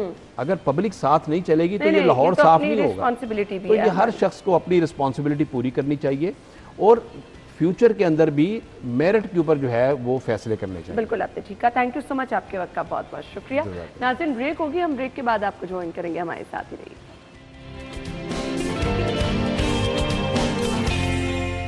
स्टूडियो में आपको खुश आमदीद कहेंगे नाज़रीन, जहां हम आपके शहर से मुताल्लिक गुफ्तगू करते रहते हैं, वहाँ पर ऐसे कैसे पॉसिबल है कि उन लोगों से आपकी मुलाकात ना कराएं जो अब पूरे पाकिस्तान का फ़ख्र हैं, जिनके टैलेंट की वजह से पाकिस्तान का नाम हर जगह पर रोशन होता है। तो हम ऐसे मेहमानों से भी आपकी मुलाकात कराते रहते हैं। आज के हमारे मेहमान जो हैं वो ताइक्वांडो चैम्पियन हैं और माशाल्लाह बहुत ही ज़बरदस्त कारकर्दगी के साथ रिसेंटली जो ताइक्वांडो के मुकाबले हुए मलेशिया में, वहाँ पर मेडल अपने नाम करके आए हैं, पाकिस्तान का नाम रोशन करके आए हैं। मोहम्मद नबील खालिद को अपने प्रोग्राम में वेलकम करेंगे। अस्सलाम वालेकुम जी। वालेकुम सलाम। थैंक यू सो मच जी, बहुत बहुत शुक्रिया। इंटरनेशनल ताइक्वांडो चैम्पियनशिप हुई और पाकिस्तान का नाम वहाँ पर आपने रोशन किया। कुछ बताइएगा कि कैसा ज़बरदस्त मुकाबला था और कितनी मेहनत आपको करनी पड़ी? जी, कंपटीशन तो काफ़ी ज़्यादा टफ था और जब इंटरनेशनल इवेंट खेलने के लिए जाते हैं तो आपको पता है कि मेहनत ज़्यादा करके जानी पड़ती है और तकरीबन 13 से 14 कंट्रीज़ ने वहाँ पे पार्टिसिपेशन की थी और अल्हम्दुलिल्लाह पाकिस्तान को हमने 3 से 4 गोल्ड मेडल हमने इंटरनेशनल इवेंट। कितने ममालिक थे? 14 से 15 कंट्रीज़ थी ठीक है। तकरीबन और पाकिस्तान रनर अप रहा है। हम तकरीबन 3 से 4 बॉयज़ गए थे और सारे गोल्ड हुए थे। ज़बरदस्त। मुझे ये बताइएगा कि ताइक्वांडो हमें बाकी गेम्स की तरह इतना इन नहीं लगता, क्या वजह है कि इसकी तरफ, क्या हमारे पास इसकी एकेडमीज़ कम है, लोगों को सिखाया कम जाता है? टैलेंट की तो नो डाउट कमी नहीं, आप सामने लेकर आएँ, उनको सिखाएं तो बिलाशुबा आप जैसे बहुत सारे लोग गोल्ड मेडल जीत सकते। बेसिकली क्लब्स वगैरह पहले इतना ट्रेंड नहीं था ताइक्वांडो का, आज से कुछ 10-15 साल पहले चले जाएं, लेकिन अब पेरेंट्स को थोड़ा हाव है क्योंकि ताइक्वांडो के साथ बेसिकली ये सेल्फ डिफेंस अटैक्स भी है, मार्शल आर्ट्स की टेक्निक्स भी हैं। तो पेरेंट्स की कोशिश होती है कि हम बच्चों को सेल्फ डिफेंस के अटैक्स करवाएं ताकि जैसे कि आपको पता है कि अभी माशरे के हालात इतने अच्छे नहीं है, तो उनकी यही कोशिश है कि हम मार्शल आर्ट्स भी कराएं साथ में ताइक्वांडो भी करवाएं क्योंकि ये एक स्पोर्ट्स के साथ एक एक्स्ट्रा एक्टिविटी भी है और लोग इसको चाहते हैं कि हम बाकी जैसे स्पोर्ट्स है, फुटबॉल है, क्रिकेट है, वैसे ताइक्वांडो भी बच्चों को सिखाएं। अब तो पाकिस्तान के अंदर भी इंटरनेशनल ताइक्वांडो के इवेंट्स होना शुरू हो गए हैं। बिल्कुल। आपने कब ताइक्वांडो की तरफ आप आए और कैसे शौक पैदा हुआ, पता कैसे चला? हाँ, बस मुझे ताइक्वांडो करते हुए 15 से 16 साल हो गए हैं क्योंकि मैंने बहुत अर्ली एज में स्टार्ट की थी। तो अभी तक मेरे पास जो ताइक्वांडो के मेडल्स हैं वो तकरीबन 145 प्लस मेडल्स हैं, इसमें गोल्ड भी हैं, इंटरनेशनल मेडल्स भी आते हैं, नेशनल में, जूनियर्स में काफ़ी मेरे पास मेडल्स हैं। तो बस मूवी से देख के शौक़ आया कि ताइक्वांडो करनी चाहिए, तो बस इसी तरह एक छोटे से क्लब से स्टार्ट किया, फिर आहिस्ता आहिस्ता जो प्रॉपर ट्रेनिंग की और तकरीबन अब मैं 10 साल मुझे पाकिस्तान वापडा में हो गए। जैसे मैं पाकिस्तान वापडा की नेशनल टीम का ताइक्वांडो मेंबर भी हूँ, पाकिस्तान वापडा को भी रिप्रेजेंट करता हूँ, जैसे इंटरनेशनल में पाकिस्तान को रिप्रेजेंट करता हूँ। सही। सो मुझे बता दीजिएगा ट्रेनिंग का मरहला क्या होता है, कितनी आपको पूरे दिन प्रैक्टिस करनी पड़ती है, रूटीन का हिस्सा रहते हैं, फिटनेस का कितना ख्याल रखना पड़ता है? जो नौजवान इस तरफ आना चाहते हैं उनको की पॉइंट्स क्या आप सजेस्ट करना चाहिए? अगर तो कंपटीशन है, अगर कंपटीशन के लिए वैसे तो सारा साल ही हम ट्रेनिंग में रहते हैं, मतलब दिन में आपके पूरा दिन में मतलब आपकी सेशन होता है, सिर्फ संडे का ऑफ होता है और फिटनेस का ख्याल करना पड़ता है। जैसे अभी फरवरी में एशियन ओपन हो रही है फेब में, तो वो भी इंशाल्लाह पार्टिसिपेशन करनी है। तो कोशिश यही होती है कि जिस वेट में हम खेल रहे हैं, जिस वेट कैटेगरी में खेल रहे हैं उसको मेंटेन रखें। और सेकंड मेरा काम भी ऐसा है कि मैं फिटनेस ट्रेनर भी हूँ, कुछ पर्सनल ट्रेनर भी हूँ और इस तरह वो सारा साल और सारा वीक वो ट्रेनिंग में करवाने में आपको वैसे फिट रहना सिखाती है ना? बिल्कुल ऐसे ही है और ये एक एक्स्ट्रा एक्टिविटी है और लोगों को चाहिए कि वो जैसे अपनी रूटीन में बाकी काम करते हैं इसी तरह अपनी फिटनेस का भी ख्याल करें। ठीक है। अब ये वाली जो गेम्स हैं यहाँ पर इंजरी के बड़े चांसेस होते हैं, कभी खुदा न खासा इस तरह की इंजरी हुई कि स्टे भी लेना पड़ा? और हाँ जी, आज से कोई 10 साल पहले मेरी ये नाक के ऊपर एक किक लगी थी काफ़ी बुरी और मुझे तकरीबन 1 साल तक कंपटीशन से साइड पे जाना पड़ा था क्योंकि मार्शल आर्ट्स में आपको पता है ज़्यादातर हार्ड इंजरी के चांसेस ज़्यादा होते हैं। तो कोशिश यही होती है कि अपने आप को सेव करके खेलें, लेकिन बट गेम एक ऐसी है कि जिसमें इंजरी के चांसेस ज़्यादा हैं तो वो हो जाती है। सही। कुछ सेफ्टी मेजर्स जो आप रिकमेंड करना चाहें जो लोग मार्शल आर्ट की तरफ आना चाहते हैं कि ये सेफ्टी मेजर्स हैं, खेल के दौरान इनका ख्याल तो ज़रूर रखना चाहिए? नहीं, बेसिकली हमने अपने हेड गार्ड्स और मतलब ग्रोइंग प्रॉपर सारा हमने किया होता है, मतलब मैनेज किया होता है कि इंजरी ज़्यादा ना हो, लेकिन फिर भी 1% चांस होते हैं कि अगर कोई इंजरी हो जाए, अदरवाइज इतना नहीं है, स्वेयर नहीं है कि लाजमी हो इंजरी, क्योंकि सारा बॉडी सेव की होती है। सही। जब आप जाते हैं दूसरे ममालिक में तो पाकिस्तान की सपोर्ट कितनी साथ होती है? ये आपने बड़ा एक अहम सवाल पूछा है। बेसिकली पाकिस्तान की अगर फेडरेशंस को देखा जाए तो फेडरेशन तो हमें सपोर्ट करती है, लेकिन मार्शल आर्ट्स में इतनी ज़्यादा सपोर्ट नहीं है कि तो फिर कुछ हमारे पास स्पॉन्सर हैं, कुछ दोस्त हैं कि जो कहते हैं कि चले आप इंटरनेशनल इवेंट खेल के आएँ, हम आपको सपोर्ट करेंगे। अभी मेरे जितने भी तकरीबन 5 से 7 इंटरनेशनल इवेंट्स हैं वो सारे इसी तरह ही हैं, स्पॉन्सर के साथ ही हैं। लेकिन अगर हम गवर्नमेंट को देखें तो गवर्नमेंट जो है वो इतना ज़्यादा ध्यान नहीं कर रही स्पोर्ट्स के ऊपर, हालांकि उनको करना चाहिए क्योंकि पाकिस्तान में बहुत ज़्यादा टैलेंट है। जैसे अरशद नदीम भाई अभी रिसेंटली ओलंपियन होके आए हैं, ठीक है, और भी काफ़ी ऐसे एथलीट्स हैं। तो अगर थोड़ा सा ध्यान करे तो गवर्नमेंट सपोर्ट करे तो इंशाल्लाह अगर हम एशिया में मेडल्स लेके आ सकते हैं, वर्ल्ड ओलंपिक्स में लेके आ सकते, वर्ल्ड ओलंपिक्स के आगे तो कुछ भी नहीं है। बिल्कुल सही। तो अगर वहाँ पे पाकिस्तान के एथलीट्स मेडल लेके आ सकते हैं तो थोड़ी सी अगर इम्प्रूवमेंट करना चाहें, सपोर्ट करना चाहें तो मेडल आ सकते हैं। फाइनल मुकाबले जो होते हैं इस तरह से, जैसे अभी आप मलेशिया से जीत कर आए, उसके लिए कितनी डबल क्या मेहनत की ज़रूरत होती है? ट्रेनिंग सेशन बढ़ जाते हैं उससे पहले? हाँ बिल्कुल ऐसे ही है। यही तो ओपन एशियन चैम्पियनशिप होती है, इसमें हमारी रैंकिंग होती है, तो यही कोशिश होती है क्योंकि अभी मैं एशिया में जो सा वो तकरीबन टॉप 10 पे जा रहा हूँ अल्हम्दुलिल्लाह। तो हम अपनी रैंकिंग का भी बड़ा ख्याल करते हैं। तो फिर सम टाइम ऐसा भी होता है कि 3-3 टाइम भी ट्रेनिंग करनी पड़ती है, मॉर्निंग में भी, फिर इवनिंग में भी सेशन, 2 सेशन करने पड़ते हैं। कुछ जिम के सेशन आ जाते हैं, कुछ टेक्निकल ट्रेनिंग आती है। प्रॉपर ट्रेनिंग करके फिर ही हम इंटरनेशनल कंपटीशन के लिए अप्लाई करते हैं, क्योंकि ये हमें 2 महीने पहले अप्लाई करना पड़ता है इवेंट अच्छा, के पहले उसके लिए अप्लाई करना पड़ता है, रजिस्ट्रेशन करवानी पड़ती है पहले। ठीक है। हमारे यहाँ पर स्टैंडर्ड जो ऑब्वियसली और होते होंगे दूसरे ममालिक से जो आते हैं, उनकी और तैयारी होती है, वो तो कभी लगता है कि कहीं ना कहीं कमी की वजह से हमारे अंदर वो निखार नहीं है, हमें उस तरह से सपोर्ट नहीं किया गया या हमें उस तरह से तैयार नहीं किया गया, या वो इंटरनेशनल लेवल के हमारे स्टैंडर्ड्स नहीं हो रहे पूरे? हाँ बेसिकली देखिए उनके पास हाईलेस्ट कोचेज़ हैं और उनके पास जो बाकी जो मामला है वो ज़्यादा होते हैं, ठीक है, लेकिन पाकिस्तान में ऐसी चीज़ें नहीं है। लेकिन अब कुछ आके 2-4 साल पहले ये है कि हमारी बेसिकली जो गेम है वो कोरियन है, तो कोरियन ने एक मास्टर यहाँ पे पाकिस्तान में भेजा हुआ है जो मतलब साथ-साथ बच्चों को ट्रेनिंग भी करा रहा है, नेशनल टीम को भी देख रहा है, तो अब थोड़ी सी इम्प्रूवमेंट नज़र आती है। सही। सो क्या सजेस्ट करना चाहेंगे नौजवानों को, इस तरफ वो आ सकते हैं? क्योंकि अल्टीमेटली फिर आपको अगर जेब से पैसे लगाने पड़े, आपको इन द एंड कुछ ना मिल रहा हो, तो फिर दिल बर्दाश्त होकर लोग छोड़ देते हैं। देखिए ये तो फिटनेस भी है लेकिन शौक की भी गेम है, लोगों को आना चाहिए मार्शल आर्ट्स की तरफ, क्योंकि एक बहुत हेल्दी एक्टिविटी है, ठीक है, उसके साथ स्पोर्ट्स भी बहुत अच्छी है। और आजकल मुझे लगता है कि जितने भी वेल एजुकेटेड लोग हैं सबको पता है कि मार्शल आर्ट्स क्या है, ठीक है। अब तो हम लड़कियों का देख रहे हैं बहुत ज़्यादा थे। हाँ मेरे पास अपनी फीमेल्स क्लाइंट है मेरे पास, और होम सेशन पे भी है, कुछ प्राइवेट क्लासेस भी चलती हैं। मतलब पेरेंट्स को पता है कि मार्शल आर्ट्स क्या है और हमें अपने बच्चों को करानी चाहिए। और ये तो नहीं है कि कुछ पेरेंट्स बड़े कंसर्न होते हैं, अच्छा जी इससे तो चोट लग जाएगी, कोई हड्डी वड्डी टूट जाएगी, ऐसा हो भी जाए तो घबराना चाहिए कि नहीं? हाँ नहीं, पेरेंट्स तो जाहिर सी बात है, वो तो मार्शल आर्ट्स के अलावा फुटबॉल में भी लोगों की टांगें टूट जाती हैं, ठीक है, एथलेटिक्स भी है, काफ़ी इवेंट्स है, लेकिन ये है कि एक अच्छा अगर ट्रेनर है प्रोफेशनल तो वो अगर करवाना चाहे तो वो बड़ी सेफुली करवाता है बच्चों को।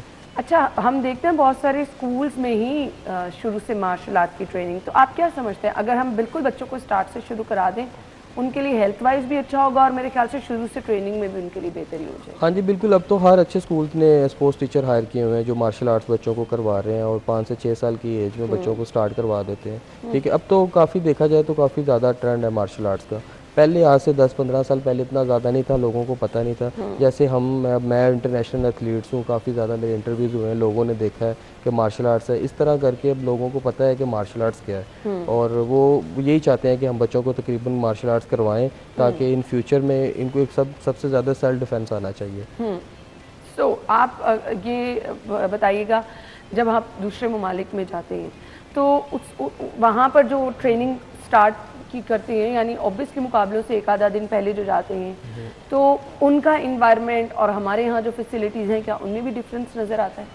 हाँ जी, उनमें भी डिफरेंस नज़र आता है, क्योंकि अगर देखे जाए उनका एक छोटा इवेंट होता है तो हमारा पाकिस्तान का ये बहुत बड़ा इवेंट होता है, ठीक है, उनकी फैसिलिटीज़ ज़्यादा है, हमसे ज़्यादा है, तो हम जाहिर सी बात है 2 दिन पहले इवेंट से जाते हैं ताकि उनका इन्वायरमेंट देखें, वहाँ पे ट्रेनिंग सेशन करें, एथलीट्स देखें कि वो किस किस कंट्री के एथलीट्स आए हैं, उनका ट्रेनिंग प्लान क्या है, उनकी टेक्निक्स क्या है। ऑब्वियसली आपको बहुत सारी चीज़ें पहले जाके जो है ऑब्जर्व करनी होती हैं। तो ये है कि काफ़ी ज़्यादा थोड़ा चेंज भी होता है और फाइट से पहले थोड़ा नर्वस भी होते हैं कि बस अल्लाह खैर करे, जो मेहनत करके आए इंशाल्लाह मेडल्स लेके यहाँ से जाएं, क्योंकि अच्छी डाइट बहुत ज़रूरी है क्या? हाँ, डाइट स्पोर्ट्समैन की डाइट आपको पता है कि वो ज़रूरी होती है, क्योंकि एक तो उसने 12 महीने जो सा वो फिटनेस में रहना होता है, ठीक है। अगर वो बेसिकली हमारी वेट गेम है, हमने अपने वेट को मेंटेन करना होता है, कभी ऊपर वाले वेट में खेलना होता है, कभी नीचे वाले वेट में खेलना होता है। तो कोशिश यही होती है कि अपने वेट को मैनेज करें, ठीक है। सम टाइम हो जाता है कि थोड़ा बहुत ज़्यादा भी खा लेते हैं। अच्छा, कुछ लोगों की बॉडी बहुत ज़्यादा फ्लेक्सिबल नहीं होती, क्या वो नुकसान में जाते हैं या वो ट्रेनिंग से हो जाती है चीज़? फ्लेक्सिबिलिटी बॉडी में होना बहुत ज़्यादा ज़रूरी है, क्योंकि जैसे जैसे इंसान की एज ज़्यादा होती है ना, वैसे वैसे बॉडी के अंदर फ्लेक्सिबिलिटी कम होना शुरू हो जाती है। तो फ्लेक्सिबिलिटी जैसे हम योगा स्ट्रेचिंग वगैरह करते हैं, ठीक है, तो फ्लेक्सिबिलिटी लाजमी करनी चाहिए वर्कआउट से पहले। ठीक है। तो ये है कि इसमें ये भी है कि आप एक तो आपके मसल भी थोड़े एक्टिव रहते हैं, ठीक है, और आपकी बॉडी की फ्लेक्सिबिलिटी भी अच्छी होती है अगर आप रूटीन के साथ करें। इसमें वर्कआउट करेंगे तो फ्लेक्सिबिलिटी करेंगे ना, अगर वर्कआउट ही नहीं करेंगे तो प्रैक्टिस जो है वो बहुत ज़्यादा मैटर करती है। मैसेज क्या होगा देखने वालों के लिए? बस मेरा यही मैसेज है कि बच्चों को हेल्दी एक्टिविटी में लेके आएँ, मार्शल आर्ट्स में या कोई भी स्पोर्ट्स कराएं। ज़रूरी नहीं है कि मार्शल आर्ट्स करवाएं या ताइक्वांडो करवाएं, लेकिन अगर बच्चों को आपने ना डर बनाना है, उनकी कोशिश है कि अगर वो बाहर अकेले जाते हैं तो उनको मार्शल आर्ट्स की क्लासेस ज़रूर करवाएं, ताकि उनको पता है कि हमारे हाथ में अगर की चेन है या बैग है लेडीज़ के पास, तो हमने उसको यूज़ कैसे करना है। बिल्कुल, ये सेल्फ डिफेंस के लिए सबसे ज़्यादा ज़रूरी है और हमारे हालात भी ऐसे ही हैं कि हर किसी को सेल्फ डिफेंस तो ज़रूर आनी चाहिए। थैंक यू सो मच जी, आपके वक्त का बहुत बहुत शुक्रिया। हम ब्रेक के बाद ज्वाइन करते हैं जी।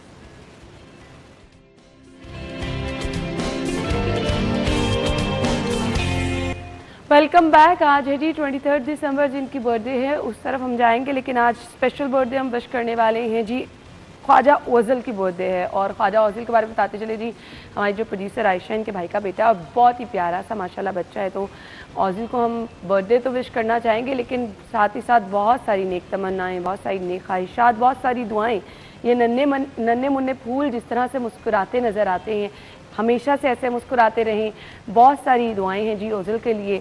अल्लाह ताला आपके आने वाली ज़िंदगियों में 100 वर्ष की सालगिरह आएँ, हम इसी तरह से आपको विश करते रहें और सेहत और तंदुरुस्ती वाली ज़िंदगी हो आपके लिए। बहुत सारी नेक ख्वाहिशात, बहुत सारी नेक तमन्नाएं। अल्लाह ताला आपको बहुत सारी कामयाबियाँ अता फरमाए ज़िंदगी में। Wish you a very happy birthday.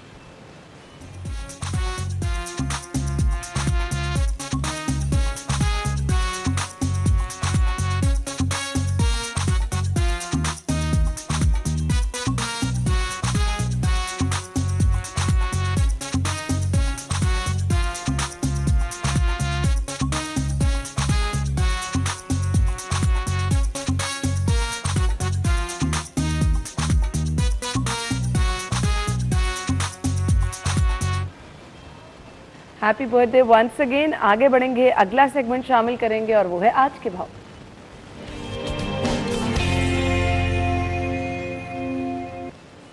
आज की रेट लिस्ट बताने के लिए अफशां बाहर मौजूद हैं, उनकी तरफ चलेंगे। Over to you. आज भी बिल्कुल आपको सब्जियों और फलों की कीमतों से आगाह करें तो मार्केट में वही सिलसिला जारी है कि कीमत अगर 10 रुपये लिखी हुई है प्राइस कंट्रोल मजिस्ट्रेट की जानिब से रेट लिस्ट में, तो बाज़ार में वो 20 से 30 रुपये में फ़रोख्त किया जाता है। ये जो इजाफी कीमतें हैं ये दुकानदारों की जानिब से अपनी मनमानी करते हुए लगा दी जाती हैं और इन्हें कोई चेक एंड बैलेंस करने वाला, कोई इन्हें रोकने वाला यहाँ पर मौजूद नहीं है। तो शहरी खासा परेशान हो जाते हैं। अगर सब्जियों की कीमतों के हवाले से आपको आगाह करूँ तो आलू की सरकार की जानिब से कीमत 80 रुपये है, लेकिन ये बाज़ार में 110 रुपये में फ़रोख्त किया जा रहा है। प्याज की सरकारी कीमत 120 है, लेकिन ये 140 रुपए से कम कहीं पे भी फ़रोख्त दिखाई नहीं दी जा रही इसकी। टमाटर की सरकारी कीमत 160 है, लेकिन ये भी 200 रुपए तक फ़रोख्त किया जा रहा है। लहसुन की सरकारी कीमत 560 है, लेकिन ये भी अपनी कीमत के बरक्स 600 रुपए में फ़रोख्त किया जा रहा है। अदरक की सरकारी कीमत 310 है, लेकिन ये अपनी कीमत के बरक्स 400 रुपए में और 450 में भी फ़रोख्त किया जा रहा है। गाजर की सरकारी कीमत 160 है, लेकिन ये 80 रुपए में फ़रोख्त की जा रही है। मूली की सरकारी कीमत 20 रुपए है, लेकिन ये 40 रुपए, जबकि साग की सरकारी कीमत 40 है और वो 80 रुपये में फ़रोख्त किया जा रहा है। ये जितनी भी फल हैं, सब्जियाँ हैं, सब अपनी कीमतों के बरक्स बेचे जा रहे हैं, जिसकी वजह से शहरी खासा परेशान है। और शहरियों का कहना है कि दुकानों पे मुख्तलिफ रेट्स हैं। किसी एक दुकान पे जो है 10 रुपये की 20 रुपये की मूली जो है वो बेची जा रही है, तो दूसरी दुकान पे वो 30 रुपये की होगी, तीसरी पे वो 40 की होगी। मतलब उन्होंने अपने मुताबिक जो है सब्जियों की कीमतें मुकर्रर की हुई हैं, जबकि प्राइस कंट्रोल मजिस्ट्रेट जिनका काम है इन्हें रोकना और पाबंद करना कि रेट लिस्ट के मुताबिक कीमतों का इतलाक होना चाहिए, वो यहाँ पे हमें नज़र नहीं दिखाई देती है, जिसकी वजह से शहरी जो है गमो गुस्से का भी शिकायत करते हैं और साथ ही साथ आला हुकाम से ये अपील भी करते हैं कि कम से कम शहरियों को इस अजियत से निकालें और दुकानदारों को पाबंद करें कि वो सरकारी रेट लिस्ट के मुताबिक सब्जियाँ फ़रोख्त करें। जी ठीक है जी, सरकारी रेट लिस्ट के मुताबिक सब्जियां फरोख्त हों, इस चीज़ की पाबंदी यकीनी बनाई जाए, ये रिक्वेस्ट कर रहे हैं जी तमाम तर लोग जो कि सब्जियां खरीदने आते हैं। 23 दिसंबर को सालगिरह है जी मुस्तजाब फातिमा की, बरीरा की, और इसके बाद जी ज़ुबैर की, फ़ाहद की, और उसके बाद जी जुल्नुरैन की बर्थडे है। हामिद अली की सालगिरह है, हम्माद की सालगिरह है, और शाहजेब की सालगिरह है, ईशा, फिर इसके बाद जी मनाहिल फ़ातिमा, मिरहा की सालगिरह है, काशिफ खान, मिनाहिल, मलिक अतीक अहमद, शहजाद रोशन की सालगिरह है, समीर की सालगिरह है, और सिटी 40 के रिपोर्टर हैं जी उस्मान खादिम कम्बू और इनके बेटे की सालगिरह जी पहली सालगिरह है। सब लोगों को सालगिरह की बहुत बहुत मुबारकबाद। Happy birthday all of you.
इसी के साथ ही हमें इजाज़त दीजिए, अपना ख्याल रखिएगा, कल मुलाकात होगी, अल्लाह हाफ़िज़।